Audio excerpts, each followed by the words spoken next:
Breaking news! As you already know, we're coming to Denver! For the True Crime and Paranormal Podcast Festival. And if you haven't already snagged those tickets, act fast and use our promo code COVEN to save 15%. But we have even more big news, party people. Yes, we do. We will be in Denver early for a live show on Wednesday, July 10th. 2024 at the O Theater. Oh! Doors are at 7. The show is at 8. We will have merch. And we will have a VIP Q&A to follow. Oh. And you might recall the last time we did a live show in Denver. Well, I hope you do recall, because I barely do. I recall. You might not recall. I barely recall.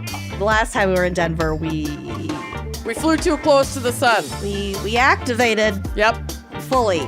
So that was a trip. Literally. So this one is bound to be just as wild, but maybe slightly less messy because our tolerance is much higher these days. I'm high right now. So get your tickets before they sell out. Head to wineandcrimepodcast.com for that sweet, sweet link and more information. We'll see you on July 10th in Denver, baby.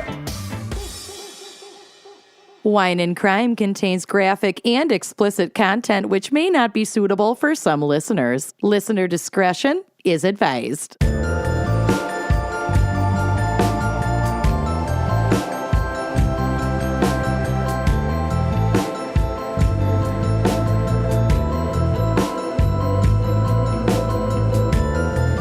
You are listening to Wine and Crime, the podcast where two friends chug wine, chat true crime, and unleash their worst Minnesotan accents. They made love. They made love. We're going to make love today. Yeah, we are. I'm Lucy. I'm Amanda. And we're going to make love. Making love. We have a very special gals pick today because this episode is coming out the week of the 4th of July. It's the 4th of July, y'all. Oh, the day of the 4th of July. I think it is. Nice. Well, Yeah. we are going to celebrate our nation's founding by talking about bombs. Yeah.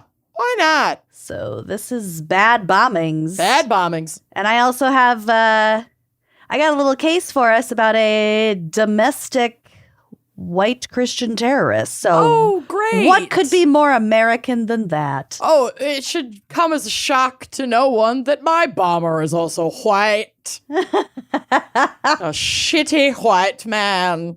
So many shitty white men So many. to choose from. A lot of shitty whites out there. They never blow themselves up. Petition. Together we can make change. Si se puede. Yes.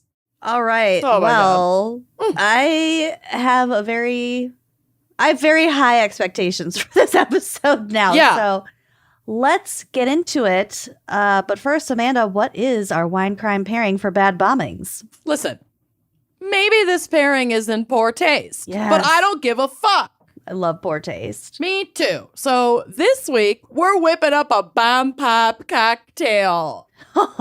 Yum, though. Right? Like, remember bomb pops and how once you got through all the red, white, and blue sections, your mouth was just a hideous purple mess? Oh my God. You looked like a Harkonnen from Yes. Dune. Yes. Yes. Just a black mouth. Correct. Yeah. So I've seen bomb pop shots. But I went to the internet in search of a cocktail, and there are several variations, but the name of this particular website made me quite literally LOL. So I went with this recipe from princesspinkygirl.com. Oh, wow. Did you have to read a whole blog post before you got to the recipe? Yes. Okay. Yes, I did. Is this a homesteading bitch or something? No, I don't know. I don't know what her deal is. Her website's got a lot of ads on it. So I hope she's doing great. If my browser crashes, blame Princess Pinky Girl. I will. So she says, this bomb pop cocktail is the perfect combination of grenadine, spiked lemonade, and food-safe colored vodka, filled with the same nostalgic flavors and colors of the classic ice cream truck treat, but turned into a red, white, and blue layered libation. Hideous. I'm so into it. I mean, the photo she took looks fucking awesome. I'm not confident that I will be able to make it look quite that good, but we're gonna try. So this is a quick and easy cocktail recipe. It uses only 4 ingredients and ice. It's served over the rocks. It's cold. It's nice and, good for summer sipping. Your base ingredients, grenadine. You're going to need ice. You're going to need lemonade. You're going to need vodka. And you're going to need blue food-safe coloring. So blue food coloring. Okay? There are some substitutions if you don't want to use food coloring. UV blue. In the vodka, yep. You could do blue raspberry vodka. You could do smeared off ice red. You could do white and berry, other blue colored liquors like blue curacao, UV blue, blue raspberry rum. Like, you do have a lot of flexibility with this, depending on what you like. What's that stuff? Is it called like Mystique or something? I don't know. It's like the blue version of Kinky. Oh, yeah, possibly. That was in for a while in like 2006. Yep. So for assembly, you're going to want to put your grenadine into your glass first. It's pretty thick and like viscous, and you want that to stay on the bottom. And then you're going to add your ice to your glass. Fill your glass all the way up to the top with ice. Then you're going to slowly pour a mixture of lemonade and vodka, just a little spiked lemonade, over the red layer until it fills that center part of the glass. And then you top it with your blue choice, either your blue curacao, your blue food-colored vodka, whatever blue... You're blue. Monstrosity that you've I come blew up myself. With. Yeah, I blew myself. You're blue. She gives a pro tip when adding ice to the glass. Make sure to leave about an inch at the top. Pour the second and third layer in using the back of a spoon. So like flip a spoon over above the glass and pour over the spoon. So yeah, it spreads it out. It's going to keep it from like crashing down on your red layer and help with the layering to stay like really nicely separated. Wow. It spreads out the density of the liquid so that the layers don't mix when they're pouring. And then they recommend that you garnish with a full-blown bomb pop popsicle to use as a stirrer. Oh, I won't be doing that. I would. Are you kidding? A fat maraschino cherry would be super cute on top. That also would be super, super, super cute. I'm also noticing that it looks like she's using small ice cubes. Yes. So that probably helps maintain your crisp layers too. For sure. My ice maker, I have just a tabletop ice maker because I'm not fancy enough to have an ice maker in my fridge, unlike some people I know that I co-host this podcast with. And hey, that was a very expensive fridge. I know. I use it to fill up my Stanley. Exactly. My tabletop ice maker makes like the little easy to chew ice, and I'm fucking obsessed. Goose poop ice. Yes, it's so good. Yum. So yeah, I mean, I didn't make this because I can't. Because we've had a very sluggish week so far. Sluggish in terms of being able to record. Definitely not sluggish in terms of like admin work behind the scenes. It's been a crazy week. But I have a little friend date this evening with my friend Alla, and I have to drive, and I just like didn't want to deal with drinking before I am driving to go hang out with her. Well, you also don't want to show up to meet your friend with a purple mouth. Purple mouth. But I really want people to make this, and I really want you to tag us in your photos of it, because I'm for sure gonna make it. I think I'm gonna make these for the 4th of July. Yeah, they look super fun, which is today, so we already made them. Yay! Movie magic. Are you sipping anything or sucking anything today? My Stanley. Oh, sucking a little bit. You're sucking your Benjamin? You know what I mean. Yeah, I do. I'm sucking mine too. Just a touch. Just the tip. just to keep things explosive. Exactly. So cheers to you listeners and to you, Lucy. Cheers. And before we dive in to these bad bombings, let's take a quick break to hear a word from our sponsors. Let's do it. Support for today's episode comes from Honeylove. I see what you did there. And Honeylove has revolutionized the bra game. Their bras are miracles. So comfortable without underwire and without sacrificing lift. My girls look good in these High bras. and tight, baby. High and tight. Honeylove bras feature supportive bonding that eliminates the need for uncomfortable wires. It also smooths out the sides and the back. I love that. Honeylove offers a wide range of sizes and caters to the diverse needs of everyone who's got boobs. So finally, we can have a bra that doesn't keep riding up or needing to be pulled down.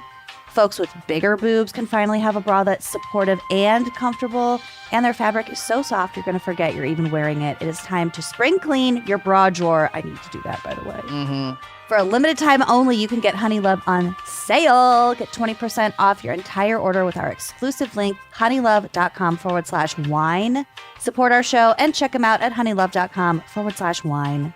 Y'all, say goodbye to that awful feeling of when you get home from a long day and immediately want to take off your bra. Because with Honeylove, you will never experience that again. Their bras are so comfortable, you'll forget you're wearing them. I have even fallen asleep in them and slept through the night, not realizing I was wearing it. It's like a phantom.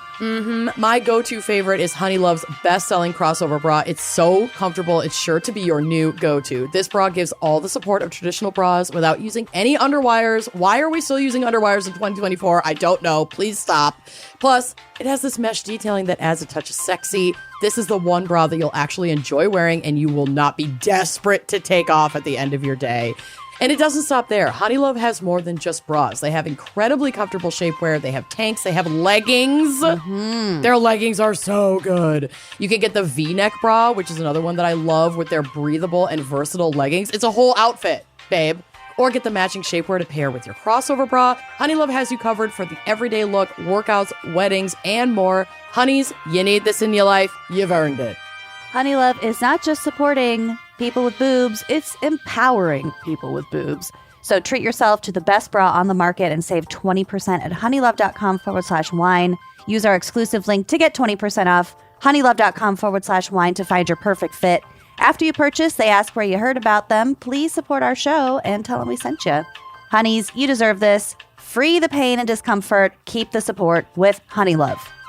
It can be so challenging to find and meet with a therapist, like in general, but especially to find and meet with one that's the right fit. Talkspace makes that process so accessible. They have personalized treatment under a ton of different, like, specific needs. You can meet online from anywhere. You don't need to get dressed. You don't need to get in the car. You don't need to commute. Childcare. Yeah, seriously. To the ability to simply text your therapist at any time. These accessibility points are so huge for me and have quite frankly been the number one thing that has kept me consistently in therapy is just how easy it is to use. So Talkspace is leading the virtual therapy provider way, okay, babe? This makes getting the help you need easy, accessible, and affordable. Yeah, that accessibility is so It's key. huge. Talkspace therapy and psychiatry are covered by many insurance plans and employers, and most insured members pay a copay of $30 or less, which also adds to the accessibility of Talkspace. You can easily sign up online and get paired with a licensed provider that is the right fit for your needs, typically within 48 hours. So that speed... Life-saving. Also, yeah, life-saving. You can also switch providers at no extra cost. If it's not the right fit the first time or the second or third time, you know, whatever the case may be. Rematch. It's fine. Rematch, baby. Talkspace provides personalized treatments for individuals, couples, the LGBTQIA+ community, veterans, teens. They've got something for everyone. So if you have not explored your options with Talkspace and you're feeling like maybe therapy would be a good thing for you, which, by the way, it probably is. you got to check out Talkspace. Mm-hmm. And as a listener of this podcast, you get $80 off your first month with Talkspace when you go to Talkspace.com/gals and enter promo code SPACE80. To match with a licensed therapist today, go to Talkspace.com/gals and enter promo code SPACE80 to get $80 off your first month and show your support for the show. That's Talkspace.com/gals, promo code SPACE80, and treat your brain. Try it. Okay. Got some background and a little case for us. I can't wait. No psych, though. Okay. So I guess that means I gotta get my bones. Shake them. Shake those boners. Oh, God, gross. Okay. According to my lover, an explosive is any substance or device that can produce a volume of rapidly expanding gas in an extremely brief period. So, like, that's what an explosion is. Same. Oh, my God. It's like Pumbaa. Great big balls of gas burning billions of miles away. When I was a young warthog. I could clear the savannah after every meal. We gotta watch Lion King. Yes. Next time when we watch Mrs. Doubtfire and Lion King. Done. Okay. So, rapidly expanding gas in an extremely brief period. There are 3 fundamental types of bombs. We have mechanical, nuclear, and chemical. Oh. So a mechanical bomb, this would be very, very, like, simple. It's basically a mechanical explosive that depends on a physical reaction, such as overloading a container with compressed air. So, like, when a balloon pops, Sure. that would be an example of a mechanical, like, explosion. Okay. Yeah. Such a device has applications in things like mining, where they don't want to have, like, actual explosive. I don't know. If you have, like, a cave, you just, like, fill it with gas and blows up the cave. Yeah. Fuck if I know. Yep. That's science. Very rudimentary would be a mechanical bomb. Then we have a nuclear explosive. A nuclear explosive is one in which a sustained nuclear reaction can occur almost instantly, releasing large amounts of energy. Okay. I've never released a large amount of energy. No. I don't know what that would be like. According to the Union of Concerned Scientists. Wow. Cool. I love this union. I love This that we blessed live in a union. world where there has to be a Union of Concerned Scientists. Do you love that? No. Oh, okay. Modern nuclear weapons work by combining chemical explosives, nuclear fission, and nuclear fusion. Okay. The explosives compress nuclear material, causing fission, and then the fission releases massive amounts of energy through X-rays, which create the high temperature and pressure needed to ignite fusion. Okay. I mean, don't even act like this is making sense to you. It's tracking perfectly. Okay. I completely follow this. So here's a different way of saying it, and this is as explained by the International Atomic Energy Agency. Fission splits a heavy element with a high atomic mass number into fragments. Is it fission or fission? Fission, gone fission. I've only ever heard of nuclear fission. Yeah, I mean, I think it's kind of tomato. We'll go with fission so you don't get confused. Yeah, make me more comfortable. Okay. Fission splits a heavy element into fragments, while fusion joins 2 light elements together, forming a heavier element.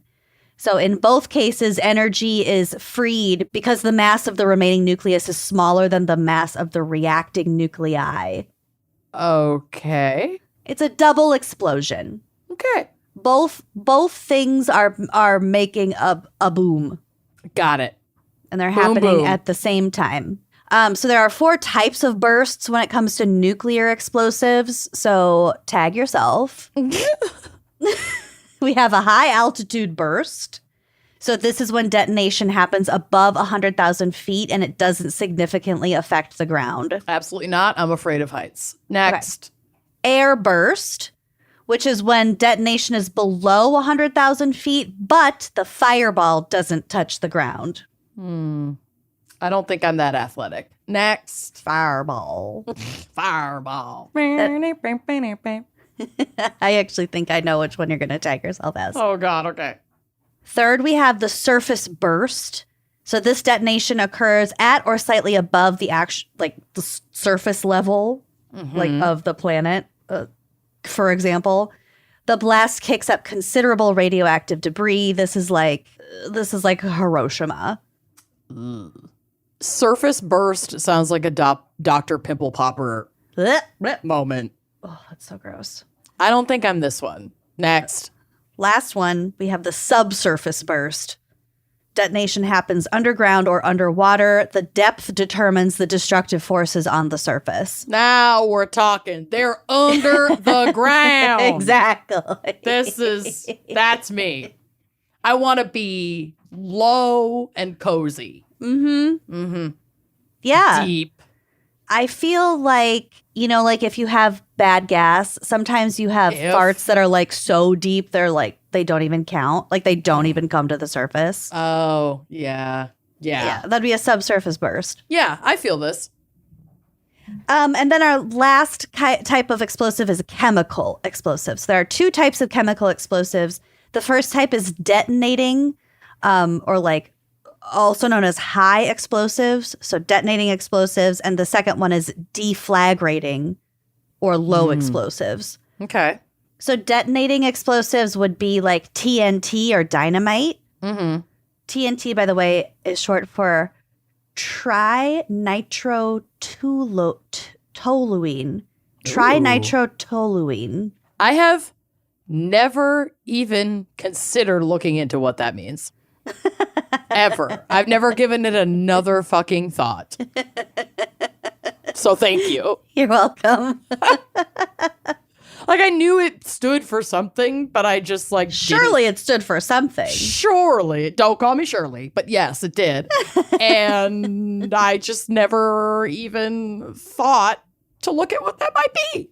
Well, I hope that you can walk away from today holding your head up high, that now you know that TNT does in fact stand for something, regardless of what it is. I won't remember what it is. But yeah, it stands for something. Yeah.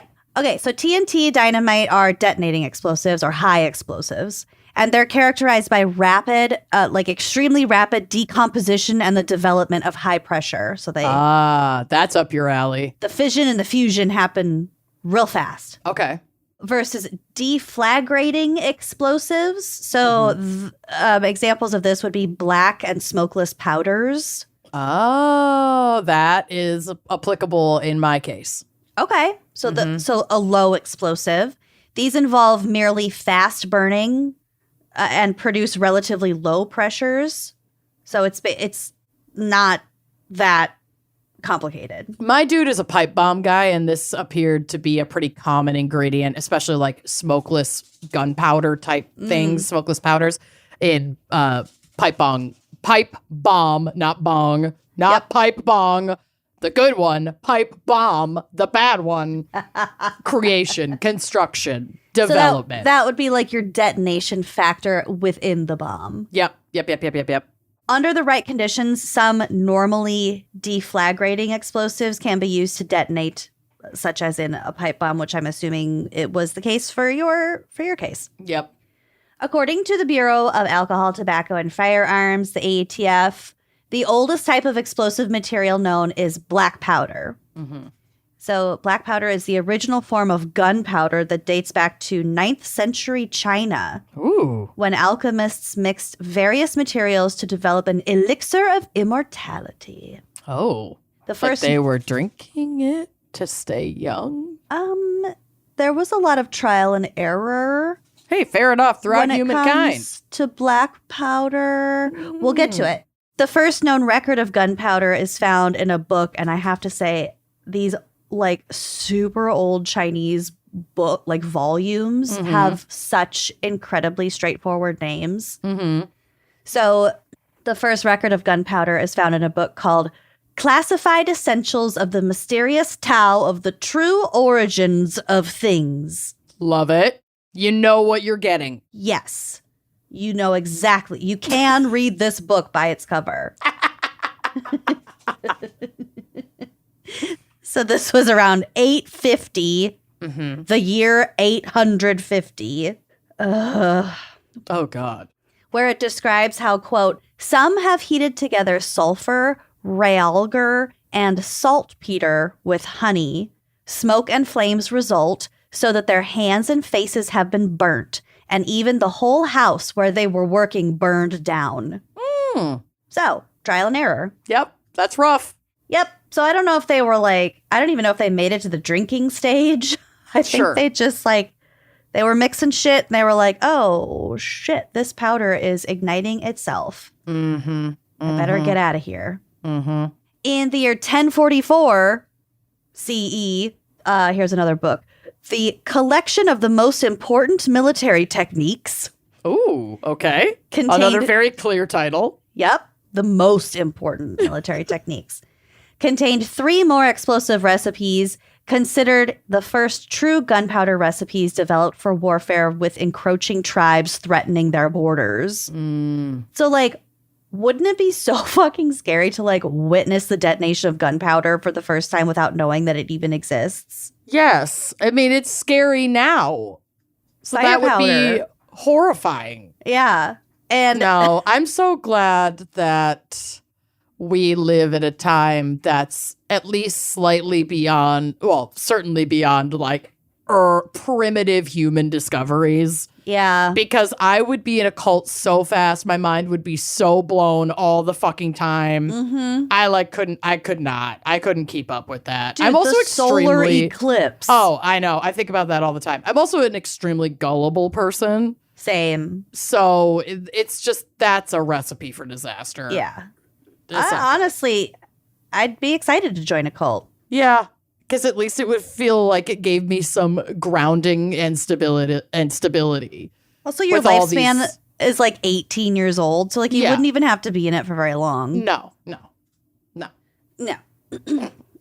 Okay, so possibly more scary is how they fought their enemies with this black powder. No, okay. So this concoction could be used to fuel poison smoke bombs on the battlefield or catapult blazing spiked iron balls during a siege. Yikes. Yeah. By the late 1200s, the news of black gunpowder spread like wildfire, so to speak. Different countries began using different compositions for their black powder.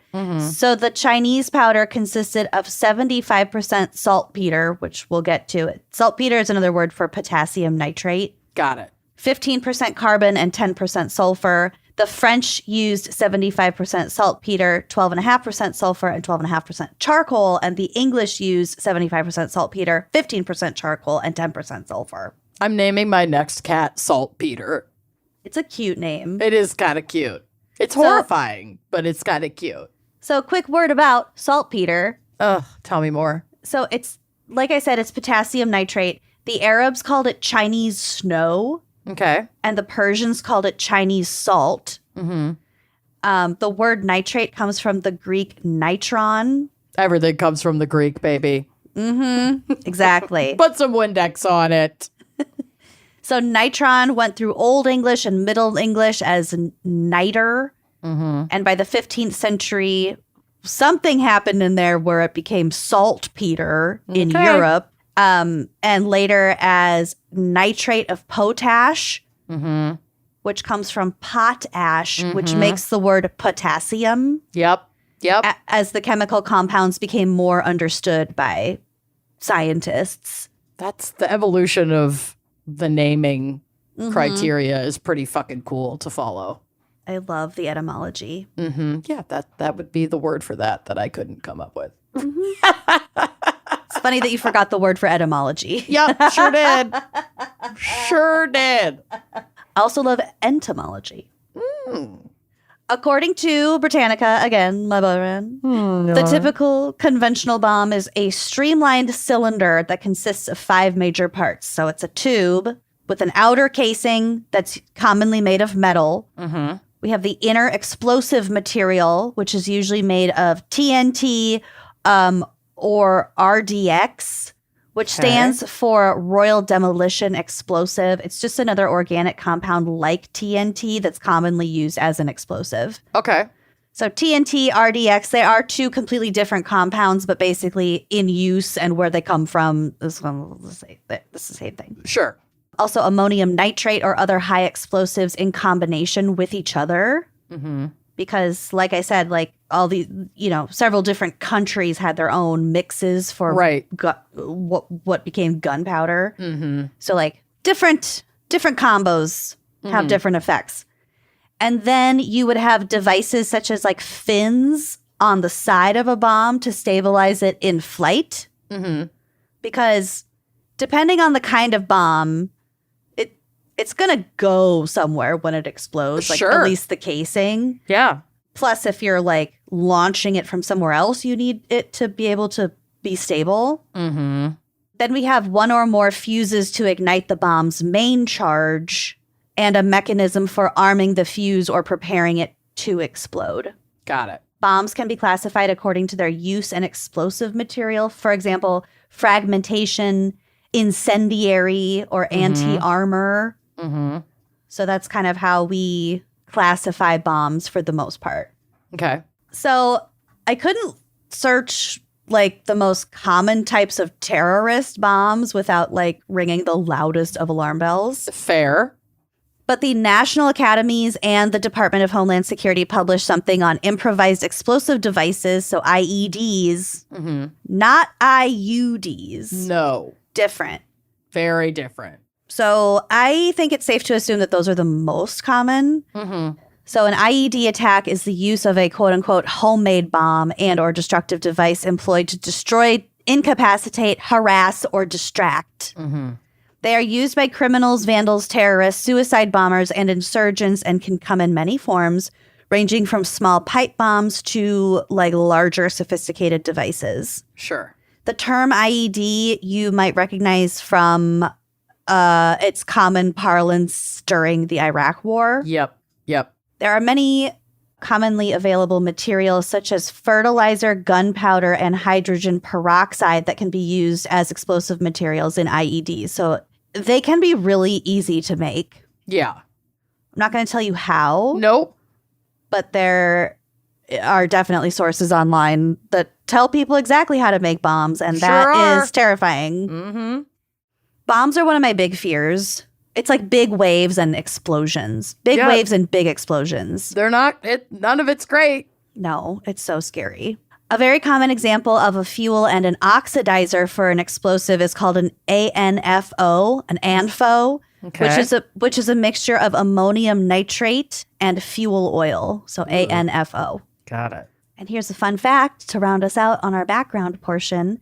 The concern about the use of explosives created from liquid components that can be transported in a stable form and mixed at the site of an attack. Oh, this is why the TSA won't let you have like liquids on a plane anymore. Yeah. Exactly. Well, they'll let you have liquids on a plane, but you can't bring your own from home. You know what I mean? People know you can't have more than 3 ounces. Yep.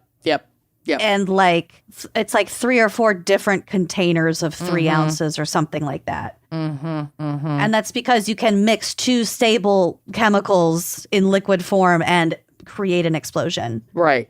And that's like, the classic scene from like the 2 kids flirting in chemistry class. Oh. And their beaker overflows. Their beaker. And their hands accidentally touch. It's so cute. Yeah. So that's what TSA saw, and they were like, ugh. We better restrict, yogurt. Okay, now I have a little case for us. I don't know if you've ever heard of this guy, but he is a fucking freak. Oh, God. Okay. Eric Robert Rudolph was born on September 19th, 1966, which makes him a Virgo? Yes. Is my mom a Virgo? Why did I think? Well, because my dad's a Libra, and I'm a Libra. You're definitely a Libra. When's your mom's birthday? The 18th. September 19th. She's a Virgo. Zodiac. Wow. I'm 36 and just confirming this. I think my mom's an Aries. I have no idea. When's your birthday? February 6th. February 6th. Feb 6 zodiac. Aquarius. Aquarius. She's the dawning of the age of Aquarius. Cute. Super cute. Okay, back to this Virgo. Eric Rudolph was born in Merritt Island, Florida. In 1981, his father passed away. Don't feel sorry for him. I won't. And Rudolph moved from Florida with his mom and siblings to Nantahala, North Carolina. Okay. Nantahala. Okay. He attended Western Carolina University. Oh my God, there's a Western Carolina. Jesus. Calm Get down. over it, y'all. Cool it. What's next? Eastern Carolina? Good God. It's You called already the have North and Atlantic. South. Jesus. What more do you want? God. Give them an inch, they'll take every two direction. other states. Yeah. Every cardinal direction. Yeah. So he attended Western Carolina University for a year and served in the Army between 1987 and 1989. Great years. Attending the I think it's supposed to be Air Assault Academy. Okay. Whatever. Some sort of like intense air assault training. Okay. At Fort Campbell and attaining the rank of specialist, but he was discharged for smoking the devil's lettuce. Oh, I think of all the opportunities I could never have qualified for because of my love of the devil's lettuce. Yeah.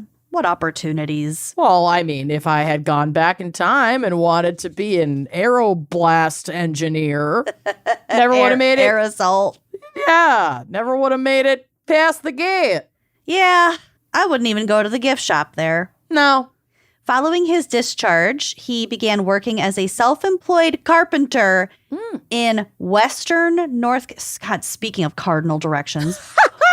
Western North Carolina, Eastern Tennessee, and Northern Georgia. I feel like you're just being trolled by the Carolinas now. I know. Like, this feels targeted. Western North Carolina. Are you fucking kidding me? Calm down, people.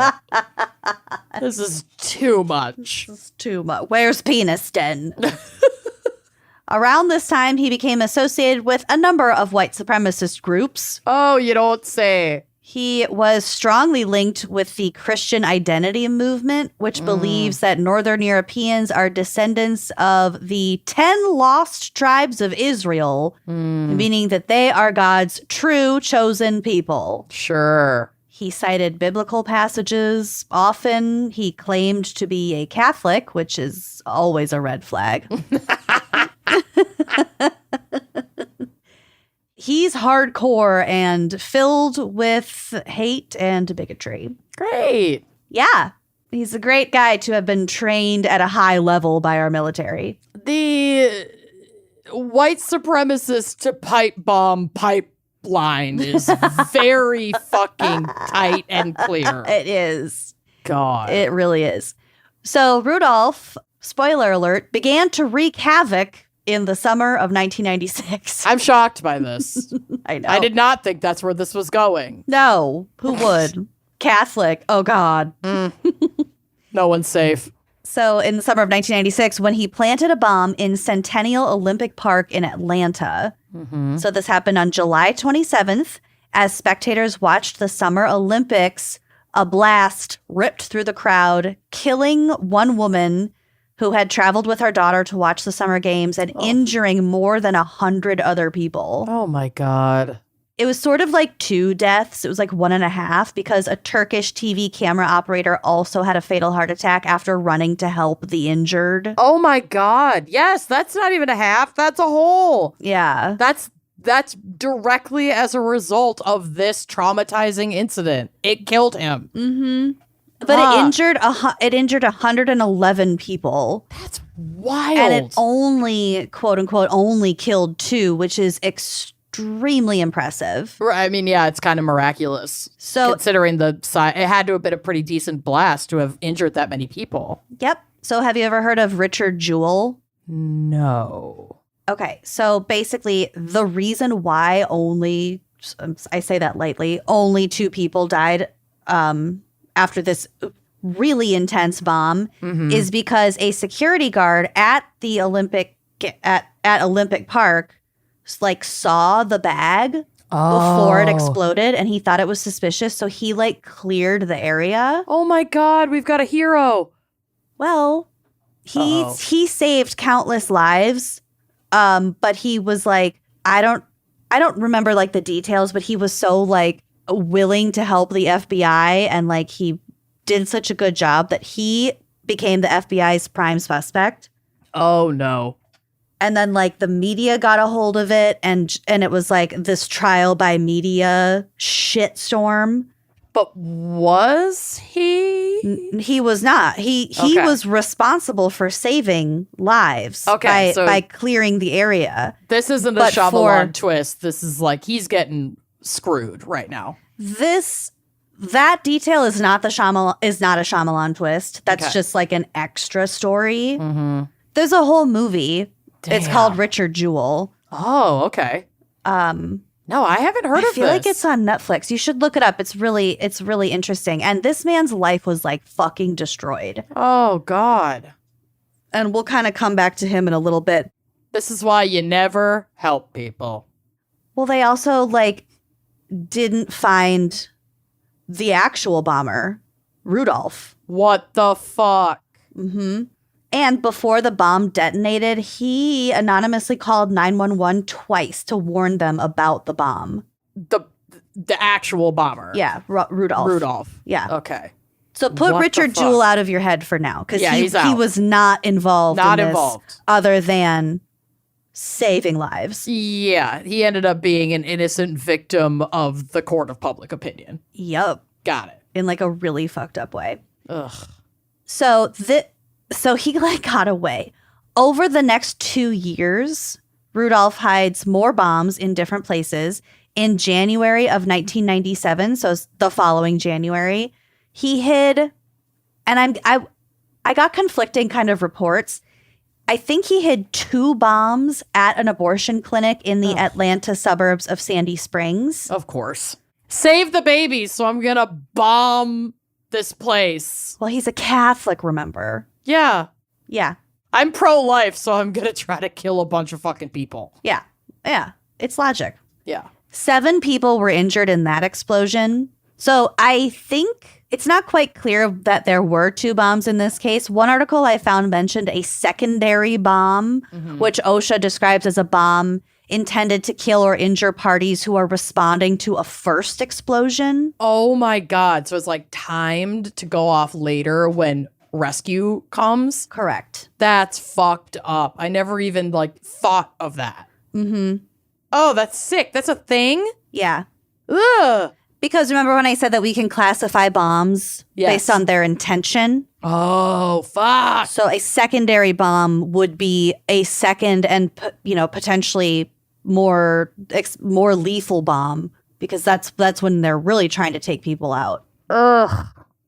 Isn't that gross? I hate that. Yeah. In February of the same year, so like a month later, he hid 2 more bombs at the Other Side Lounge, which was a lesbian nightclub in Northeast Atlanta. Now he's going after the gays? Yep. The fuck? Catholic. Yeah, all right. Yeah. The answer to the question, what the fuck, is almost always Catholic. Catholic. Yeah, basically. Oh, okay. It's the new, it was the 60s. Yeah, Catholic. Catholic. So at the Other Side Lounge, that explosion injured 4 people. Ugh. Investigators were able to find, he planted a second bomb at the other side. But a secondary one? A secondary, yep. Oh, God. So investigators were able to locate the second bomb before it detonated. Otherwise, that could have been... Thank God. Yeah. On January 29th, 1998, so basically a full year after that, he hid a bomb beneath a shrub at the New Woman All-Women Clinic in Birmingham, Alabama. And one of their healthcare services was providing abortions. This explosion killed 35-year-old Robert Sanderson, who was an off-duty police officer working as a security guard there, and injured a 41-year-old nurse named Emily Lyons.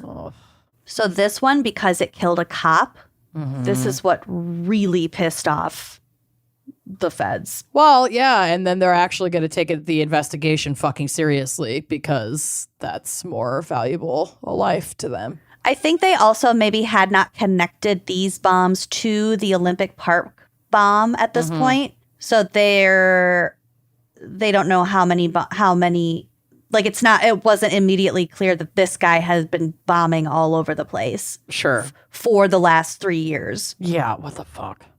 By the way, the bombs that he was making were loaded with nails. My guy did that. Which acted as shrapnel, and these are intended to maim as many people as possible.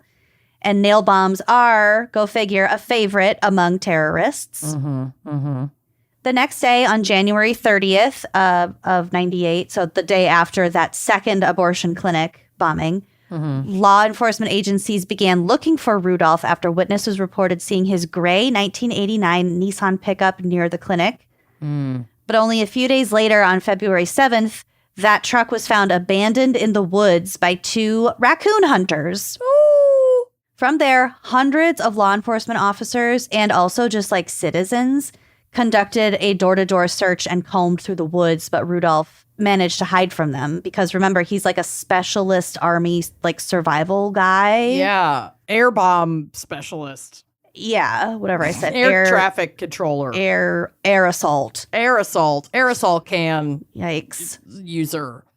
A week later, a federal warrant is issued charging Rudolph with the Birmingham bombing. So that, again, is the one that killed the cop. Okay, but he hasn't been charged with the other ones yet because they're still working on this investigation. They're like getting him with what they had him for first. I think so. I don't know when the FBI like totally pieced together everything that he did. Okay. But I think because those last because the Olympic Park bombing happened like 3 years before the most recent bombing, I think they were just far enough apart. Okay. But they were all in the Atlanta area. Yeah. Or that's not true. Birmingham, Alabama was the last abortion clinic, but a lot of my stuff it takes place in Atlanta. So on May 5th, 1998, the FBI named him on their 10 most wanted list, offering a reward of $1 million for any information leading to his arrest. Meanwhile, his family is openly and loudly saying that he was innocent. He's being wrongfully accused by the FBI and by the media. Several family members were questioned and put under surveillance, some of whom didn't take it so well. Being surveilled? You don't say. Being surveilled as they're covering for a serial bomber. Well, I think like his whole family's fucking nuts because in Catholic, something that I didn't foresee, that same month that he was put on the 10 most wanted list, his brother Daniel set up a camera in his Summerville, South Carolina home to protest what he felt was the persecution of his brother by the FBI and the media. Okay, so this is like before Ring doorbells, so he wanted to show like, they're harassing us, they're stalking our house, like... Nope. He is basically making a vlog here. Oh my God. Creed thoughts. In the footage, he cuts off his left hand with a radial arm saw. What? Which was later surgically reattached, his hand, not the saw. What the fuck, dude? I looked high and low for stills from this video. Oh, good for you, but you couldn't find any. Well, I found a link to the video that somebody posted because they put in a FOIA request because like the FBI, he sent it to the FBI. Yeah. But it like wouldn't load very quick and then I chickened out. I navigated away. I got tired of waiting for it to load, so I gave up. Had it loaded faster, I would have watched it. Forward it to me. I have really good internet. Okay. I won't chicken out. I want to watch this idiot cut his hand off. Dumb fuck. I think he intended to cut both his hands off, but like... Well, how are you gonna... It's a fucking circular saw. You need one to like use the saw. Okay, here's what he could do. I'm picturing this. One hand's gone because he has two functioning hands. He uses one functioning hand to cut off the other, right? Then he's like, oh shit, what do I do? It's spurting. It's spurting. Put it saw up between your legs, squeeze it between your thighs, put it on, move your arm with the other hand. So put your wrist to the spinning saw. I need you to know there's a picture on the drive, which will be on the blog, of a radial arm saw, which I think it's ironic that it's an arm saw. I'm looking because we have a circular saw that is handheld. This isn't handheld. It's like attached to. Yep. Okay, so this one has the tape. So he just chickened out. He could have just moved the other arm and rushed it right through, but he didn't fucking do it. Yeah, pussy. Yeah, this guy's just a bitch. So he gets his hand reattached. He easily could have cut off the other hand. Like he got it reattached. I feel like he really wimped out. Yeah, what a baby. Yeah. Boo. It's giving Bobbit. As in Lorena? John, yeah. Oh, yeah. He got his dick put back on. Fuck him. Yeah, fuck that guy. Okay, so Brother Daniel cuts off his hand, gets it reattached, whatever. In October 1998, Rudolph was formally charged with the bombings at Centennial Olympic Park, New Woman Clinic, and the Other Side nightclub. So they did piece it together by October 98. Mm-hmm. But he's still not in custody. He is hiding in the fucking woods. Oh my God. Also around this time, the Justice Department officially apologized to Richard Jewell, which is like... Yes. Long overdue. Well, it was just like a really surprising move because like the Justice Department doesn't do shit like that. Doesn't take responsibility for their fuck-ups fucking ever. Yep. Yeah. So that was like unprecedented. Yeah, it was a big deal. This is from Murderpedia, which is one of my favorite websites. It is thought that Rudolph had the assistance of sympathizers while he was evading capture because he was on the run for 5 years. Holy shit. Well, clearly his brother cut his hand off for him. Yeah. Inexplicably. Like, what statement are you making, Daniel? It's the pro-life. I'm going to blow people up. Like, the logic here is so... the mental gymnastics these folks are doing to perpetuate their quote-unquote cause is sickening. It's wild. Some in the area where he were vocal in support of him. 2 country music songs were written about him, and a locally top-selling T-shirt read, "Run, Rudolph, run." Oh, my God. There are a lot of white supremacists in this area. Yes. Many Christian identity adherents are outspoken in their support of Rudolph. And like there was a bunch of like talk on the internet that praised him as a hero. And we're also calling for others to like make similar join attacks. Their cause. Yeah. Like, hey, you too can make bombs to blow up abortion clinics. Here's how. Yeah. And a T-shirt that says "Run, Rudolph, Run." Free T-shirt with every pipe bomb starter kit. Oh, sick. Yish is right. Hate it. So yeah, there were people out there who were behind him. So it wasn't until May 31st, 2003, which again, 5 years later. This is wild. Like, his bullshit started when we were, like, being born and didn't start to come to a close until we were, like, graduating high school. Yuck! Yeah, his was one of the longest manhunts in FBI history. That's wild. It took years for them to catch up with my guy, too. And it's not the same case. Oh, my God. I know. Fucking bombs, man. They made love, probably. They probably did. Not that there's anything wrong with that. No. There's someone for everyone. So he was finally fucking arrested by rookie police officer J.S. Postel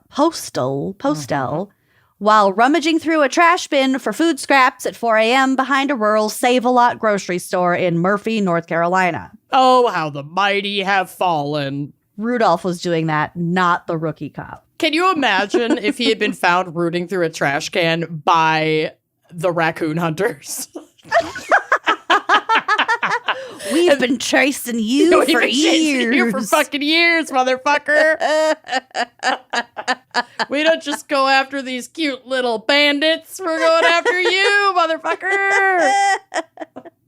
Look who well, look who's in our honey spot, where we normally shoot all our raccoons, hunting for food scraps at 4 a.m. Well.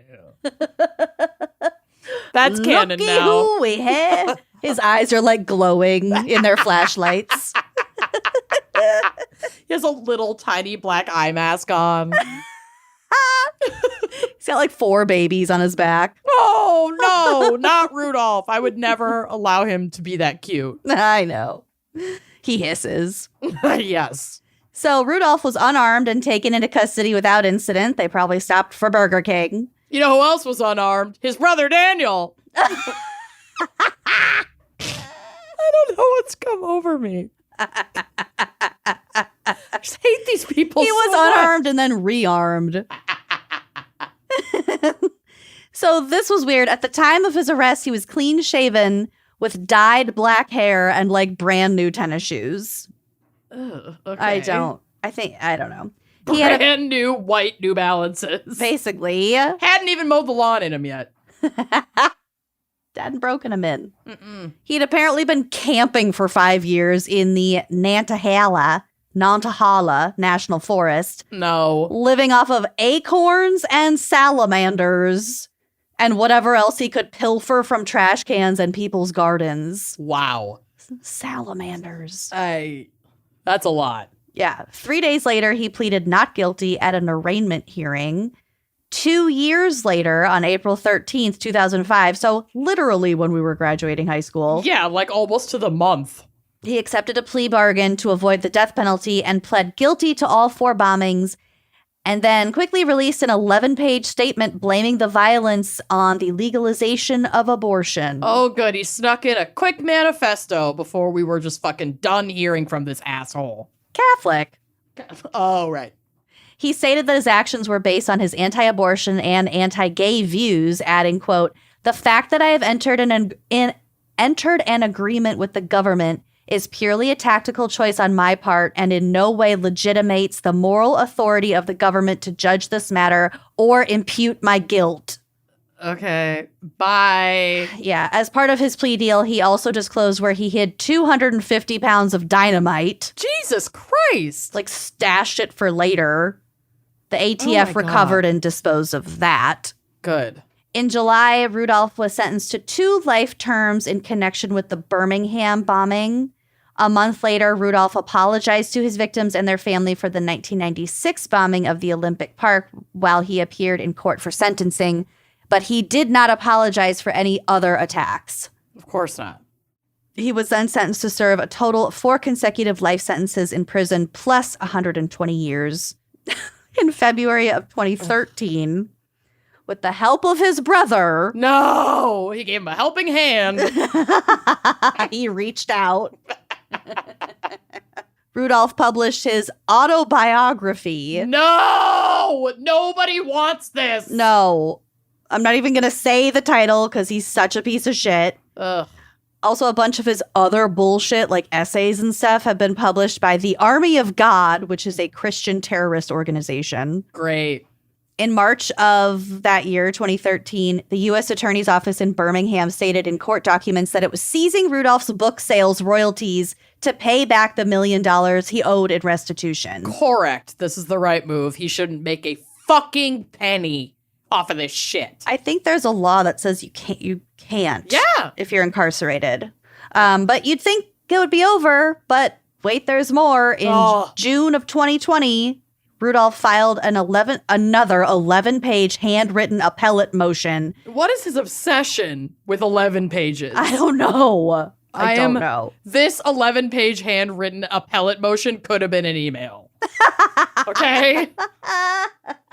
Could have been a text, bud. Could have been a fist fight. To vacate 2 of his life sentences, claiming they violated the Constitution and were in excess of the maximum allowed by law. No. His motion was denied in July of 2021, so he's still in prison and still writing 11-page documents. Also, like, why bother spending the energy to vacate 2 of your 4 life sentences? for the principal because He's not gonna do it. You're not gonna leave prison. He's a asshole contrarian. Yeah, he just wants people to fucking he's listen to him. Living and dying on like this hill of well, actually, you know, it's his religious conviction. There are so many similarities in our cases. It's wild. Oh, good. It's so soothing. I think that technically there is psych here because I'm drawing so many parallels of like older-ish white men who feel like they've been wronged by some kind of system or have a grievance with some kind of system. It's a really boomer mentality. It's a very common thread. I mean, even when we accidentally twice covered the Mad Bomber, the like, I am not well guy. That was like his whole bullshit. Totally. He's trying to make because a bomb is like a very public thing. You know, you're trying to make a statement in the way that you are essentially executing fucking people. And so there's definitely psychology connected to that, though we didn't go into it. But like, it's fucking there, dude. It's gotta be. Yikes. Yeah. Also, like, the Unabomber. Yeah. He fit that too. Oh, God. Well done. I'd never heard of that case. I had only heard of Richard Jewell, which definitely watch that. It's very good. I have my little friend date tonight, but I'm gonna watch that this weekend. Okay. It's on my list. Oh, good. Fabulous. Well done. Oh, thank you. Before we move on to another different but the same case, shall we hear a word from our sponsors? Let's do it. Whenever I'm gearing up for my next trip, which I literally am right now, we're going to be gone for like a million years. It feels like it's 10 days, but it feels like a million years. Deciding what to pack is always so stressful, okay? The clothes I have often are products of wishful thinking. They're worn out. They're aspirational. They're aspirational. They don't match. Like, Lucy remembers what I brought to Palm Springs. It's like I packed in a fever dream. What is this? Yeah. But then I discovered Quince, and it's my go-to for high-quality vacation essentials that I'll be packing for trips to come. These classic pieces that you can't go wrong with. It takes so much of the stress out of my packing. Yeah, I am currently revising my wardrobe postpartum. Yep. And Quince their stuff is so dang cute. It's cute. I feel professional and put together for like the first time in my life. So they have things like premium European linen dresses, blouses, and shorts starting at $30. Washable silk tops, premium luggage options, jewelry. Yeah. So much more. It's all so cute. And the best part is all Quince items are priced 50 to 80% less than similar brands. It is shockingly affordable. The quality is so top notch. I got this adorable linen, like white and blue pinstripe romper. Yes, it's so cute. It's so cute. It's such an easy piece that I could wear day to night. And it did not break the bank. So by partnering directly with top factories, Quince cuts out the cost of the middleman and passes the savings on to you and me, baby. And Quince only works with factories that use safe, ethical, and responsible manufacturing practices and premium fabrics and finishes, which obviously we love. Yes. So pack your bags with high-quality essentials from Quince. Go to quince.com/wine for free shipping on your order and 365-day returns. That's QUINCE.com/wine to get free shipping and 365-day returns. One more time, quince.com/wine. This episode is proudly brought to you by Lola V, an award-winning hair care line founded by the fabulous Jennifer Aniston. She said I could call her Jen. And, you know, she's got hair so iconic, it needs no introduction. But if it does, she brought us the Rachel. So she knows hair. And we all put our hair through the ringer, especially Amanda. Coloring, heat styling, also just stress, aging, general neglect. The list goes on.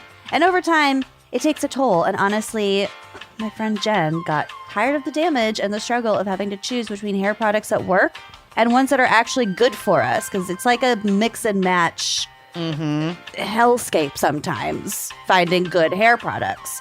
So instead of mixing this cream and that serum and blah, blah, blah, she decided to bottle something of her own by diving into the science of it all while using naturally derived plant-based and, dare I say, delicious smelling ingredients. It smells... it's good. I have to imagine she smells like that all the time. You're going to smell like Jennifer Aniston. Just smells like luxury. I absolutely love it. And here's a treat for you, our awesome listeners. For a limited time, you get an exclusive 15% off your entire order at lolav.com. Just use code WINE at checkout. My go-to product of hers right now is the detangling spray. I love it. It is so amazing, and it leaves my hair after drying like so shiny. I am obsessed. My hair feels so soft, so shiny, and I can run a comb through it like a room temperature pat of butter. It's so easy. All LolaV products feature their signature scent, a naturally derived blend of herbal, citrus, and woody notes, and it's not overwhelming. It's so delicate and lovely. It's this uplifting combination of fresh citrus, calming rose petals, crisp lemongrass, refreshing green tea, intoxicating woods, and a gentle musk. Hi, sniff my hair. Smell it. Yeah, and these scents are inspired by Jen's favorite spas from around the world, and the LolaV product line is more than just hair care. It's quite frankly a passport to tranquility for your senses. So unlock Jennifer Aniston approved hair at lolav.com. As our loyal listeners, you'll get an exclusive 15% off your entire order when you use code WINE at checkout. That's 15% off your order at LOLAVIE.com with promo code WINE. Please note, you can only use one promo code per order and discounts can't be combined. After you purchase, they'll ask you where you heard about them. Please support our show and tell them we sent you, and your hair will thank you. It is hot and humid, especially with those of us in an upstairs bedroom. Yup. Hi. Yeah. Hi. Hello. Did you know that your temperature at night can have one of the greatest impacts on your sleep quality? I'm kind of getting that indication. Yeah. Because if I'm hot at night, it's not a great morning. No. So if you're like me and Amanda, I highly recommend you check out Miracle Made's bed sheets. They are inspired by NASA, women in STEM. Miracle Made uses silver-infused fabrics and makes temperature-regulating bedding so you can sleep at the perfect temperature all night long. Yeah, the self-cooling properties give you a better sleep. Using that silver-infused fabric inspired by NASA, Miracle Made sheets are thermoregulating and designed to keep you at the perfect temperature all night long. So you're getting better sleep every night. They're also self-cleaning because they're infused with that silver that prevents up to 99.7% of bacterial growth, leaving them to stay cleaner and fresh 3 times longer than other sheets. So you're getting rid of that bacteria that's going to cause like acne on your body. You're going to be doing less laundry. You're not going to be dealing with like musty sheet odor. I mean, I feel like every boy in a college dorm needs these sheets ASAP. Yeah. The comfort and quality is also top notch. Miracle sheets are luxuriously comfortable without the high price tag of other luxury brands, and they feel as nice, if not nicer, than sheets used by like some 5-star hotels. I'm telling you right now, they're so soft. And they are designed for your skin. So if you are somebody like me who does get acne like on their back and sometimes on my arms, part of the problem is you might be sleeping on bacteria. So stop doing that. Bacteria can clog your pores, causing breakouts and acne. You can sleep cleaner with Miracle. Imagine an antibacterial pillowcase if you're breaking out on your face. I mean, it's only going to help, babes. Yeah, so go to trymiracle.com/gals to try Miracle Made sheets today. And whether you're buying them for yourself or as a gift for a loved one, which would tell them that you love them very much, if you order today, you can save over 40%. And if you use our promo code GALS at checkout, you'll get 3 free towels and save an extra 20%. Miracle is so confident in their product, it's backed with a 30-day money-back guarantee. So if you aren't 100% satisfied, you'll get a full refund. Upgrade your sleep with Miracle Made. Go to trymiracle.com/gals and use the code GALS to claim your free 3-piece towel set and save over 40%. Again, that's trymiracle.com/gals to treat yourself. And thank you, Miracle Made, for sponsoring this episode. So we're going to dive right in. On May 7th, 1972, Hazel Moody opened a package that was on the kitchen table of her Atlanta home. Oh, God. The package was a pipe bomb that exploded. tearing up her hand, thigh, and shoulder and sending scrap metal into her eye. Oh my God. She lived, but she would require 6 surgeries to deal with her injuries. Jesus Christ. What she didn't know, as she was exploding, was that the bomb had been built by her husband, Walter Moody, who intended it to go to an auto dealer that had repossessed his car. How dare you take my car? Here's a pipe bomb. The fuck? Yep. Her husband built it? Sure the did. husband? The husband. Jesus. We're going to talk about the husband. This whole case is about the husband. Moody would be arrested and go to trial for this bomb. And during that trial, Moody testified that a man named Gene Wallace had secretly planted the bomb in Moody's home in an attempt to harm him. However, there was no evidence of Gene Wallace existing outside of Walter Moody's imagination. You don't fucking say. Yeah, and while I wish we had been able to find in, like, court record the actual excuse that Gene Wallace would, like, have to address a pipe bomb to Moody that, like, also is supposed to go to an auto dealer that Moody just happened to be mad at. I don't know. I don't have that transcript, but I'm sure it was real fucking good. Solid. Yeah. Solid defense. Airtight. Airtight. On October 19th, 1972, he was found not guilty of making the bomb because they didn't have enough evidence to prove that he made it, although he for surezies did. Well, he just found it. Right. But he would be found guilty of possessing the bomb. He was sentenced to 5 years in the Atlanta Federal Penitentiary. Moody and his wife would divorce shortly after his conviction because it's got to be hard for a marriage to survive after your husband quite literally blows you up. I can't. Anytime you think you're having trouble in your marriage, just remember Walter and Hazel Moody, and it might not seem quite that bad. Oh, my God. Moody would serve 3 of his 5-year sentence, and once he was out, he made a total turnaround, never touching explosive again. Special thanks. The end. Wow, JK. I love how succinct your case has been. Yeah, you guys have really tightened it up. Just kidding. After being released from prison, Moody became obsessed with overturning his conviction. He'd been wrong. There we go. There it is. He was convinced that he'd been unfairly convicted and was the victim of a giant conspiracy of corrupt police, judges, and lawyers, and the legal system. Which always cracks me up, because, like, this old white guy is not wrong that this happens. It just, death wasn't happening to him. Yeah.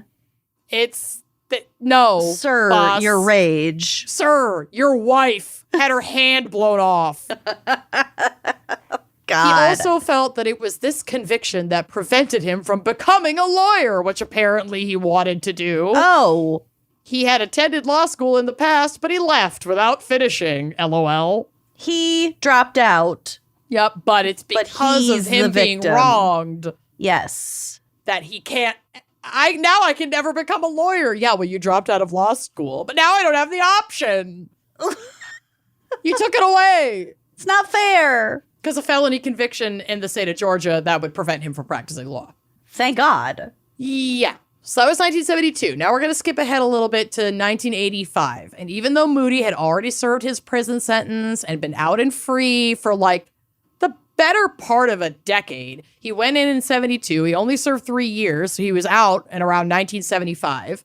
And he's just stewing for fucking 10 years about this conviction. God. Sticking to his original unsuccessful defense, he wants to file like an appeal to overturn his conviction. So he bribes an acquaintance.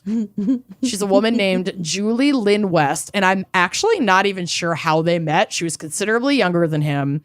She lived in the area. I'm not sure how they crossed paths. That's not clear to me, so like don't ask. Okay. A chemistry occurred. Got it. He bribed her to give a perjured testimony that substantiated the claim that Gene Wallace did exist and had placed the pipe bomb in Moody's home. To blow up his wife. Because he definitely didn't blow her up himself. Yep. It wasn't me. When he caught me on the counter, it wasn't me. wasn't And this is 10 years later? Just about. Yep. Get the fuck over it, my dude. Yeah. So Julie Lynn West was described as a young, destitute, and paralyzed woman who was paralyzed from the waist down since the age of 14. Oh. She was using a wheelchair for mobility, and I only bring these details up.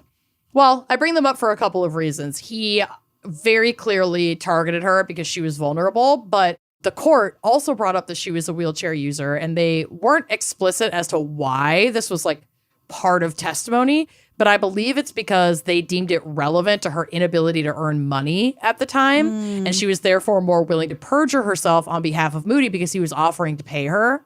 That makes perfect sense. Yeah, and discrimination against disabilities wasn't even illegal until 1973.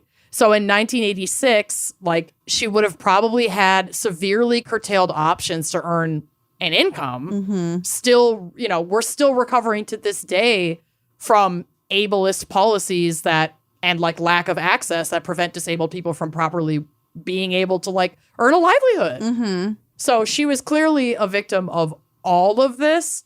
And so when he offered her $100 a month, oh, for to give what? Your candy budget? Right.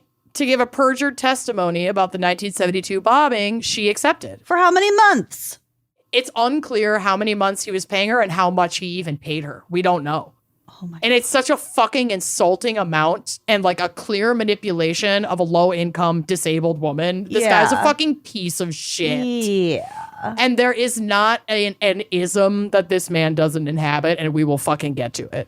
Over the next year, Moody concocted a story and like full-blown script that Lynn West memorized, coaching her with the help of his new girlfriend who would become his wife, Susan McBride. And this bitch sucks. Okay, women need to stay away from this guy. I mean, she's complicit. She made her fucking choices.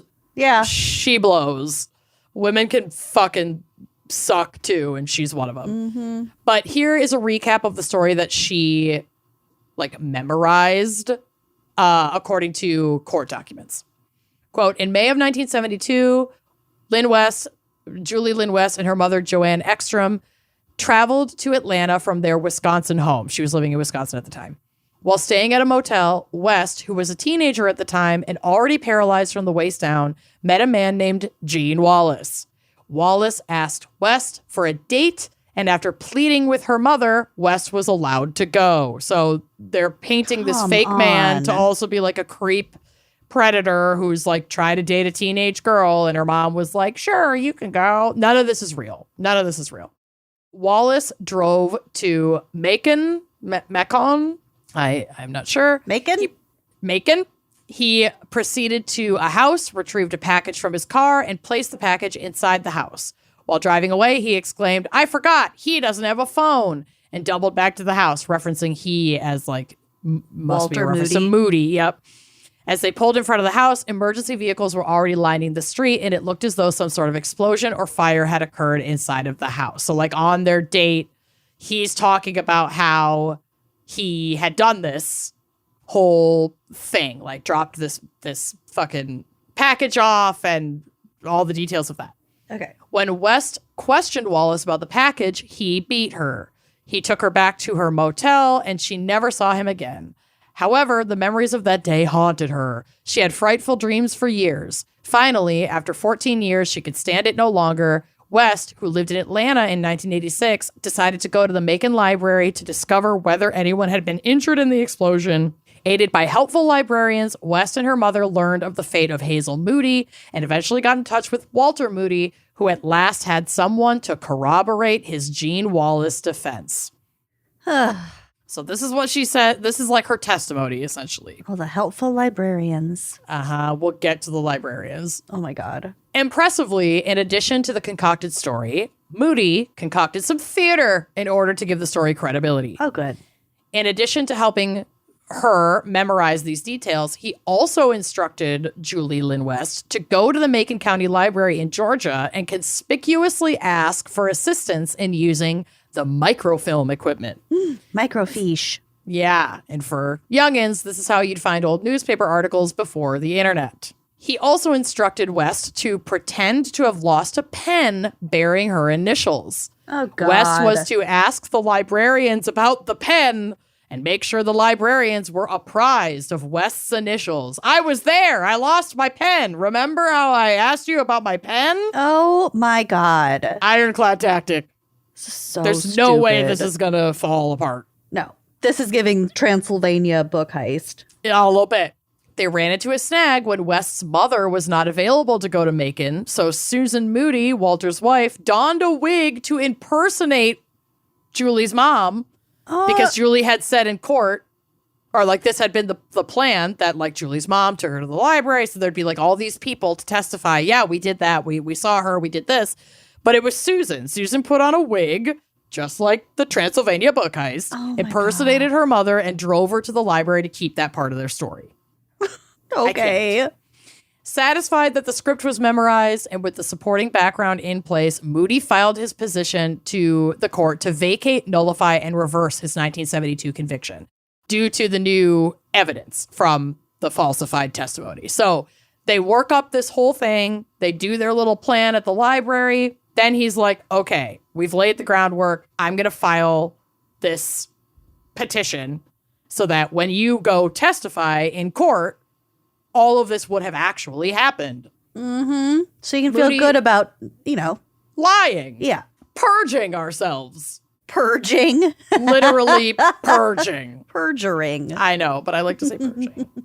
The purging. Moody had also been coaching Lynn West's mother, Joanne Ekstrom, since the late 80s. She had also agreed to give false testimony confirming the concocted story in exchange for money. It's unclear how much she was paid, but there is a funny detail about this in a second here. In addition to the paid testimony of Lynn West and Ekstrom, Moody also called on the Macon librarians, who might not remember every patron, but did remember the young paraplegic girl who was like freaking out about leaving her personalized pen behind. Oh my These God. are like details that kind of stick with you. Where can you order just one personalized pen? That's a good question. And they didn't have the internet. So Sears, Roebuck? I don't know. Some kind of catalog. You could get a whole house for that and that catalog. You could probably get one pen. True. According to the court, Lynn West gave her testimony as instructed, but Ekstrom had trouble remembering her lines. Moody apparently still paid her on the courthouse steps, which seems real fucking bold, but was angry about her crisp $100 bill. Yeah, there's more where that came from, sweetheart. But was angry at her poor performance, telling her that she'd lost the case for him. Whether it was her fault or not, the courts would indeed deny the petition in February of 1988, and Moody would exhaust his appeal process without success by 1990. You can kiss that $100 a month stipend goodbye. Yeah. What he didn't see coming was how this would open up a whole new investigation into his antics. Because everybody was like, you're lying. Yeah. And now this is a perjury case. What the fuck? So in February of 1990, federal investigators began investigating Moody's connection with Lynn West and Ekstrom, despite his instructions to never admit to the lies and telling them how to conceal their perjury. Lynn West and Ekstrom, I'm sorry, for some reason this name is so hard for me to pronounce, eventually agreed to cooperate with federal authorities because they knew that there was so much more on the line than their $100 a month if they don't fucking turn on this guy. Yeah. They strapped up in spy gear and got together with Moody, catching him on hidden camera, instructing Lynn West on sticking to her story and obstructing the investigation. Good for them.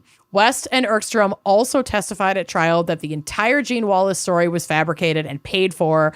Plus, hospital records revealed that Julie Lynn West had spent the entire month of May 1972 in a Wisconsin hospital and then therefore couldn't have been on a date with Gene Wallace in Atlanta when they claimed that happened.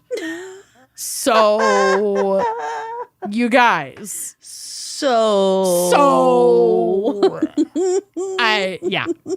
He would later be convicted on federal charges for procuring false testimony in December of 1990, but he did plenty of damage in 1989 leading up to this conviction that we will go over now. With his perjured petition to reverse his conviction denied over and over and over again, and an ongoing federal perjury investigation, Moody finally took responsibility for his behavior, did his time, and moved on with his life. Special thanks. Oh my God. Just kidding. Okay. Got you twice. Jesus Christ. I know I hate didn't this get man. anyone. This guy, we haven't even fucking scratched the surface. Oh, good. Moody didn't do that. He prepared to go to war with the 11th Circuit Court. Oh, so that that always ends well. Yeah, this is foolproof, like everything else he's ever fucking done. On August 21st, 1989, leading up to that, he constructed and sent a tear gas bomb to the NAACP regional office in Atlanta. Oh my. You may be wondering why, and we'll get to it. It exploded, engulfing the employees in choking gas. Oh. It was accompanied by a typed death threat note and a false Atlanta-based return address. Nobody was killed in this gas bomb situation, but it was obviously very terrifying. People were injured. This is not fucking okay by any stretch of the imagination. I'm just glad nobody got killed in this situation. On the same day of this explosion, Moody mailed out his, quote, declaration of war to the 11th Circuit Court and television stations across the country.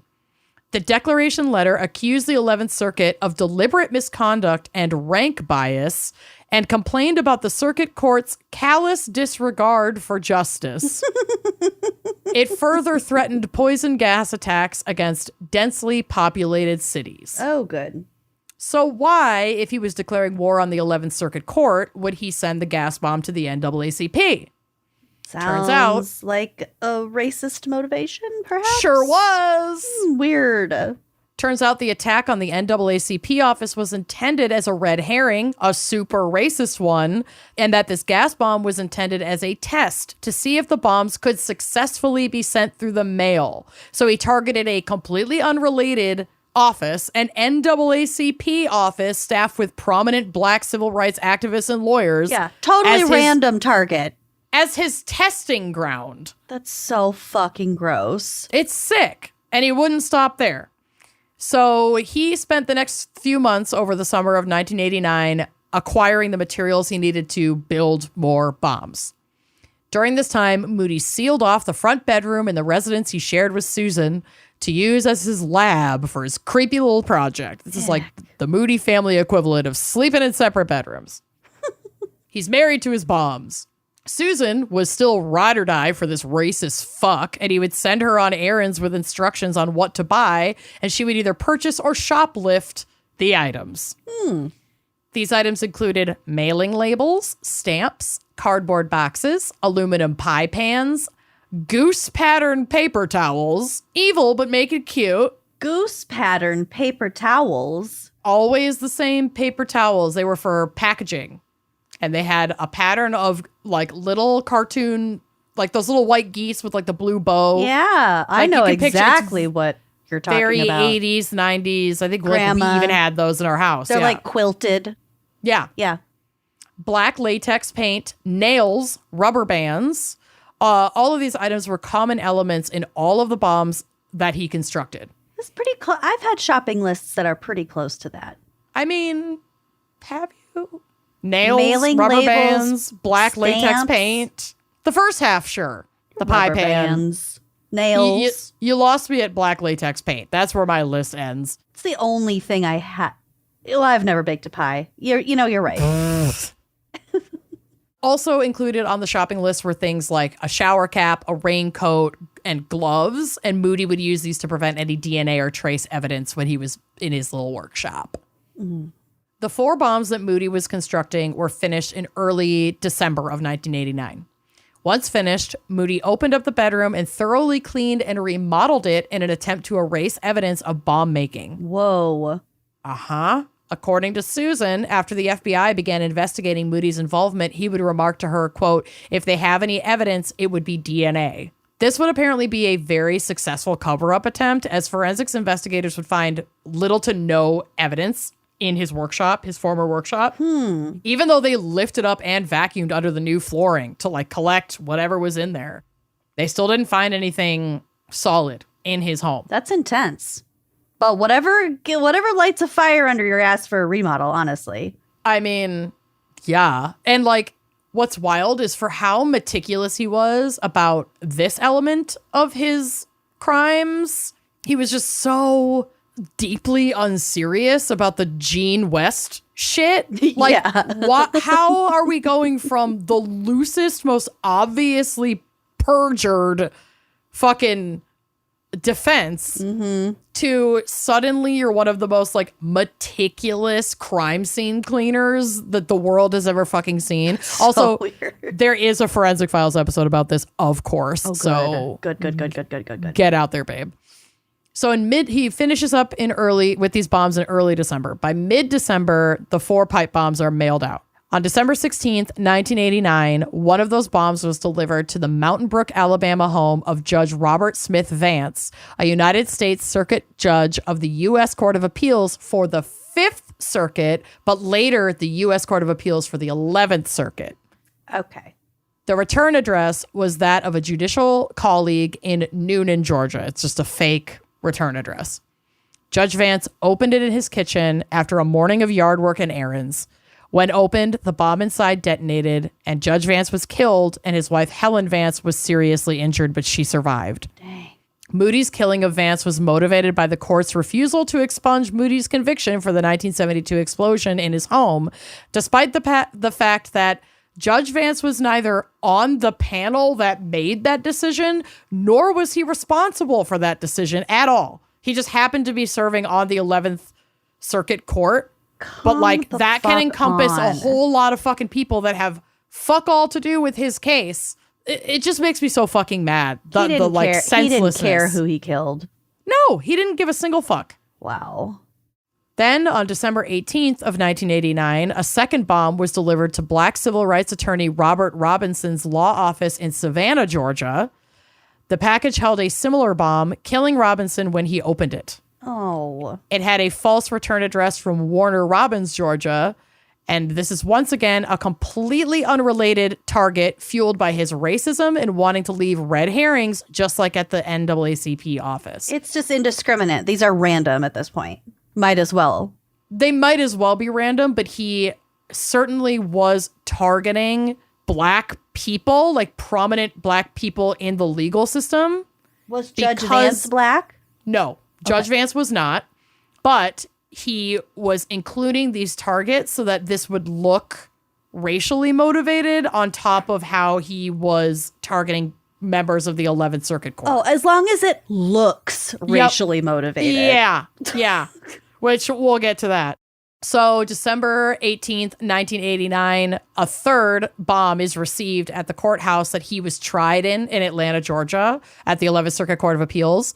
A court security officer using an x-ray machine discovered the bomb. This is super common for mail coming into a court to go through x-ray. They called in bomb squad technicians and they were able to disarm it before detonation. And it also had a false return address in Atlanta, Georgia. And then December 19th, 1989, a fourth bomb was delivered to another NAACP office, but this time in Jacksonville, Florida. And I'm sorry, I have a hard time pronouncing this name as well, but I'm trying my best. Either Willie or Willie Dennis was running late to a meeting, so she did not open it before the end of the day. But when she had heard about the explosion and killing of Robert Robinson, she called the police about this package that she had received, allowing for the discovery and disarmament of the bomb without injury. Thank God. It also had a false return address from Warner Robins, Georgia. So there's patterns in these return addresses. All 4 bombs were of similar construction. One of the bomb's end caps were screwed onto either end, but the other 3 had square end plates that had been welded into place. An expert witness testified that the welding or screwing of the end plates was done with the intention of creating more pressure or a more deadly bomb. So the first one that he sent out that was screwed on, he probably was like, I can fucking do better than that. And so he upped his game and went to welding. Ugh. This was not uncommon for pipe bombs to explode simply by blowing off their end caps. So just also making sure that the bomb would get to its destination with a more secure weld before exploding, like in the mail. By welding the ends on, he was ensuring that the pressure would build up enough for the pipe itself to explode. They were constructed of steel pipe, 5.5 inches long, 5 inches in diameter, each containing the same brand of smokeless gunpowder. There it is. Yep. The brand was Hercules Red Dot, which isn't really relevant to this story except to suggest that it was a single bomb maker using the same brand every time. Nails had been secured to the outside of the pipe with rubber bands to serve as projectiles upon detonation. So just loose nails attached to it with rubber bands. They fucking fly everywhere. Oh my God. 80 finishing nails were determined to have been wrapped around Judge Vance's bomb. Whoa. The others had similar numbers. Yeah, that's fucking terrifying. It's all fucking terrifying. Aren't finishing nails like kind of long too? Yeah. Ugh. And that shit's sharp. Yeah. Each was designed to explode when the lid of the box it was in was opened by way of a string attached to a detonator device that would be pulled when the lid of the box was lifted. All 4 were placed in reinforced cardboard boxes that had been painted inside with black latex paint, intended to obscure or obliterate potential trace evidence such as fingerprints, hair and fibers, and DNA. Whoa. Yeah. I think I've seen this episode of Forensic Files. You probably have. There's photos on the drive that are like screen grabs from that episode. 3 of the bombs had typed notes with death threats. The bomb sent to the federal court did not include a note. As well as being constructed in a similar manner, all were mailed in a similar manner. All were delivered in packages wrapped in brown paper and tied with string. These are a few of my favorite things. Mm-hmm. Though I never saw it explicitly stated that Moody deliberately sent out packages near the holidays, because this all happened mid-December. And that would be a time where receiving an unexpected package would be met with way less scrutiny. But like, deliberate or not, the timing probably helped his cause, because people, I mean, There's especially opening. especially sending a package near Christmas time to somebody's home. Mm-hmm. I would open it. Yeah. Are you kidding me? I love getting packages in the mail. Yes. It'd be so easy to take me out with this kind of shit. I would die excited. I would too. 100%. Maybe it's another taxidermy tequila jar. Oh my God. What did you name her? Denise? Clarice? Oh my God. Luann? Misty. Misty. I was not even in the same fucking ballpark. Luann. Luann? Countess. Countess. All of the packages used the same tape. They were all posted with the same type of stamps. They were all addressed with the same type of red and white mailing labels. The mailing labels all appeared to have been typed on the same typewriter. And a former girlfriend would testify that Moody owned a manual typewriter on which the letter A would quote unquote jump, which made the A note like very unique or identifiable. It would be like partially raised. All had been packed with paper towels that had the goose pattern on it, the fucking geese. These similarities and more allowed forensics investigators to conclude that all of these bombs had been constructed, packaged, and mailed by the same person or persons. In the days that followed the killings of Judge Vance and Robert Robinson, every judge on the 11th Circuit Court of Appeals received typed letters in which the sender took credit for the bombings and threatened the recipients with assassination. Oh. Yeah, delightful. Quote, because the federal court's calloused disregard, which she spelled calloused, Calloused, fuck off, disregard for That's the how you spell calloused. Yeah, but he's not using that word. He meant callous. Like, how could you be so callous? Oh, okay. Calloused would be like, don't look at my feet. They're so calloused. They're nasty. Yeah. And court's calloused disregard for the administration of justice in the name of an organization known as Americans for a Competent Federal Judicial System. Oh, so legit. Yep. Similar death threat letters were received at the Atlanta and Jacksonville offices of the NAACP. A separate typed death threat letter addressed to news anchorwoman Brenda Wood was received at the WAGA television station in Atlanta. The death threat letters were all signed 010187 and specified that this number was a secret code not to be disclosed to the public. Okay. I have no follow-up on that secret code. I don't think it was ever applied to anything. This person is clearly unfucking hinged, an unhinged racist lunatic, and I have no sympathy for him what the fucksoever. All the letters were postmarked from Atlanta with the same type of stamp. The letter reads, and trigger warning, this is so fucking racist, quote, Protecting the innocent warrants a higher court priority than granting the blacks' demand for white teachers for their children. The message Americans for a competent federal judicial system has for the judges is simple. If you want to live, you shall make protecting the civil rights of the innocent your highest obligation, and you shall fulfill that obligation. I love how people use like shall to sound really fucking legit. Yeah. And you just sound like a fucking moron. Grow up. Grow up.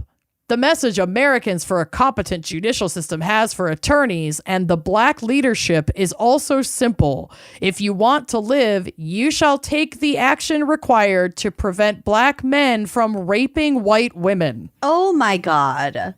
Yup. I also like how the innocent just means white. Yes. Absolutely, that's what he's fucking saying. Yeah. Prioritize my privileged needs. Mm-hmm. And like, okay, Moody, yeah, black folks are the cause of all of your problems. You know, not blowing up your wife and the subsequent consequences of all of your own actions. And then you're dropping out of school yourself.